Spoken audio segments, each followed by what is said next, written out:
მოძრაობა სამართლიანი საქართველოსათვის ხელვაჩაურის მაჟორიტარმა დეპუტატობის კანდიდატმა დღეს პარტიის აჭარის ორგანიზაციაში ბრიფინგი გამართა. ბორიც მიქელაძემ პარტიის პრიორიტეტებზე ისაუბრა, მისი განცხადებით ზღვისპირა რეგიონებში ჩაისა და ციტრუსის პლანტაციების აღდგენა და ფერმერების ხელშეწყობა არის აუცილებელი.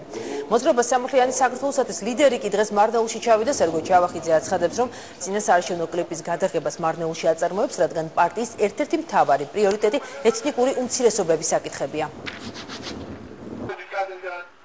ჩვენ გადავწყვიტეთ, რადგან ესეთი აქტიური მხარდაჭერა გვაქვს ქვემო ქართლში, კლიპის რაღაცა ნაწილები, რომლებიც ჩვენ PR-ისთვის გვჭირდება და 15 სექტემბრიდან გავუშვებთ ეთერში, გადაგვიღო მარნეულში, აი ამ ფონზე კიდევაც დაეძლებიან ალგეცლეკვები ინგლისანი. ჩვენ აქცენტებს ვაკეთებთ, რომ ახალგაზრდა პარტია ვართ, ახლები ვართ, ახალი სახეები ვართ და დარწმუნებული ვართ, რომ ერთ-ერთი პრიორიტეტული რაიონი და რეგიონი იქნება ჩვენთვის ქვემო ქართლი.